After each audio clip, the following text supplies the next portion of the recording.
welcome to another episode of Aki News, where we tell it as it is, uncensored, unfiltered, and the truth. I have the honor of having with me today Clare Lopez, the founder and president of Lopez Liberty LLC. It's so good to have you back, Clare. Well, thank you very much. Very glad to be with you too. Thank you. So let's get into this very confusing but important topic today. We were talking a few days ago, and you actually gave me the idea of the name, which is the Moderate Muslims Splinter Movement. A very sneaky movement that 99% of Americans or Westerners are so not informed on. So why don't we start there? Break it down. What is the Moderate Muslim Splinter Movement? Right. So I must begin with a tip of the hat to our good friend and colleague, Steve Coughlin, who first talked about this concept. He called it the Maoist Splinter Movement. But Splinter Movement referring to a number of different lines of effort coming from what appear to be different directions, but all heading to the same goal, the same objective. So what is the objective? The objective is the Islamic movement and its overall intent to subjugate the entire world to Islamic law, to Sharia. And this happens in different ways. One splinter would be the violent and the kinetic splinter. This is the Al-Qaeda, the Boko Haram, the Islamic State, blowing things up and killing people. There are places that have reached that point of the jihad, like Nigeria, unfortunately. One might talk about Afghanistan, even perhaps France these days. The violent splinter. Then there's the subversive splinter, and the Muslim Brotherhood, of course, is the vanguard of the subversive part of the Islamic movement. They're not terrorists. They don't do terrorism, but they do subversion. But a lot of people now, certainly in the United States, and thanks to the efforts of yourself and many others, have kind of glommed on to that subversion. Not enough, not everybody, but a bunch have glommed on to what the subversion of the splinter of the Islamic movement is, the Muslim Brotherhood. So how to take down the final standing groups, individuals in what used to be called the Counter-Jihad Movement. There's no movement anymore, it's all been destroyed. But how to get that last set of holdouts, if you will, moderate Muslim splinter. They dress in Western clothing, you know, nicely shaved, no hijab or other Islamic clothing, no obvious visuals to give them away as jihadis. They are educated, sophisticated, you know, speak soothingly about how they, who are viewed, by the way, as a bunch of apostates and heretics, can help Western civilization defeat the Islamic movement or something like that.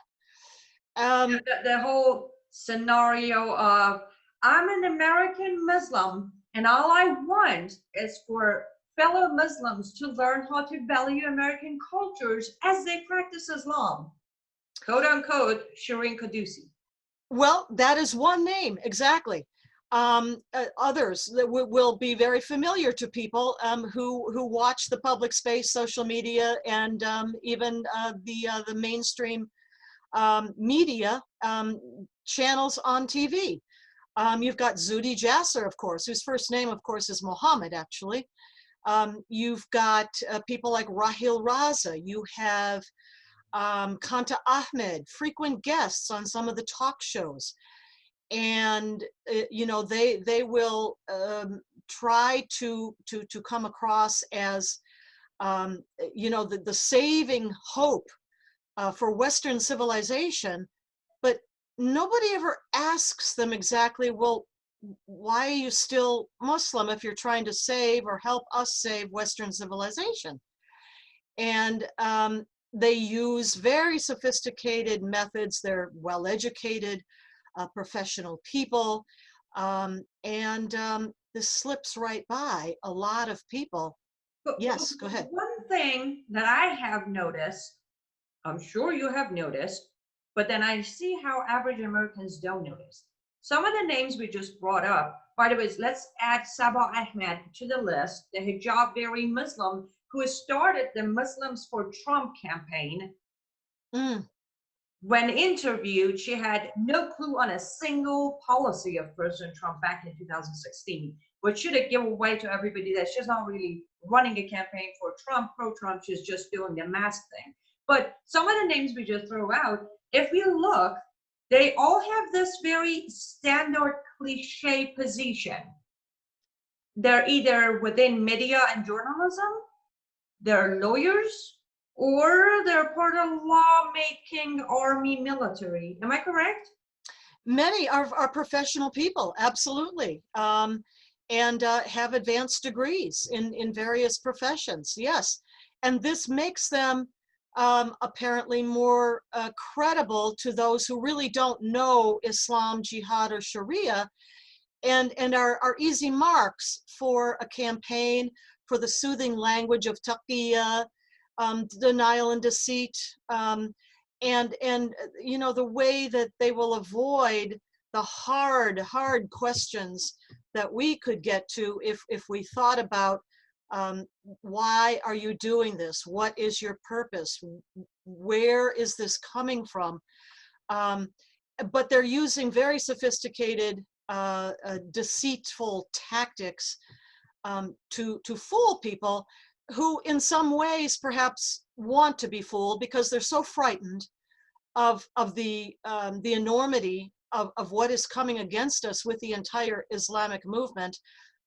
No, this does not mean anybody has to go to war against 1.6 or plus billion Muslims in the world, not at all, but they're frightened of the movement itself, of the Islamic movement, and as well of those on the left. And Steve Coughlin gets at this very often in what he writes and speaks about, the fellow travelers, the enablers on the left among the communist Marxist ranks who make common cause for the moment with the Islamic movement, ergo the red-green axis.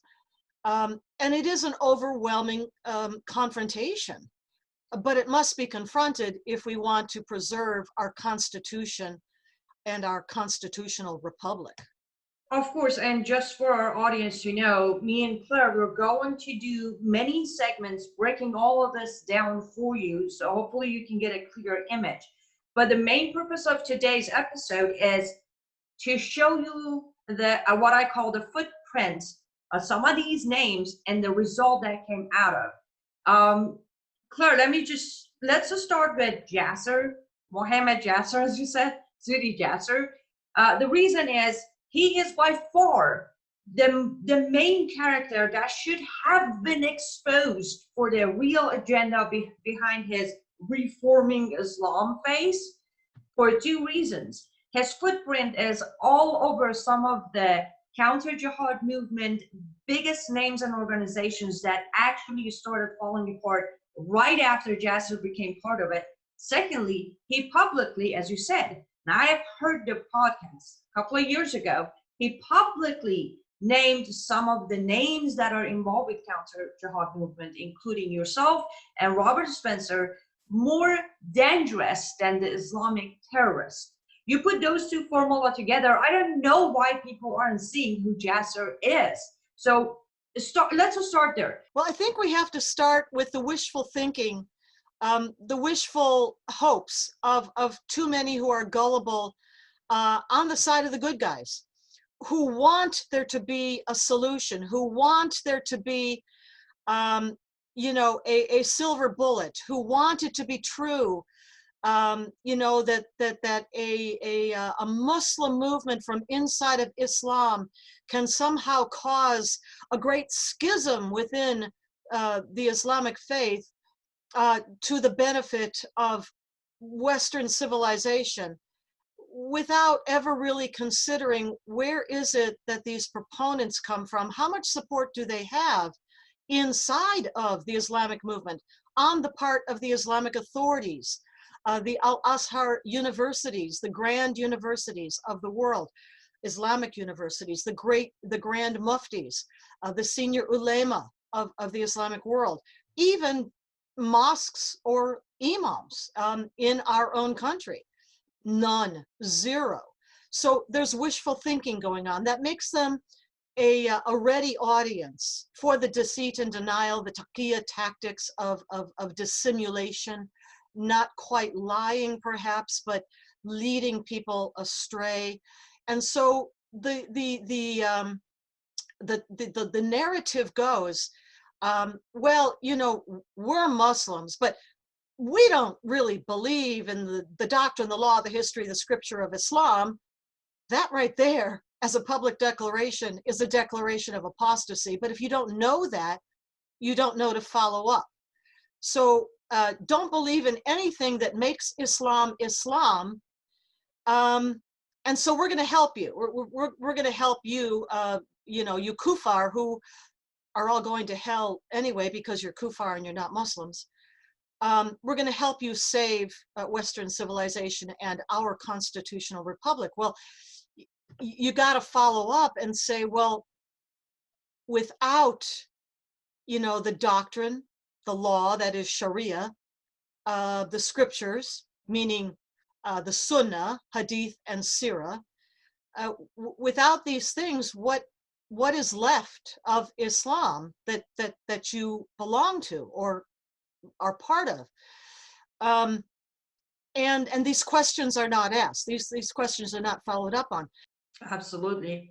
Clare Lopez, where do people go to learn more about everything that you're literally almost publishing daily on your social media?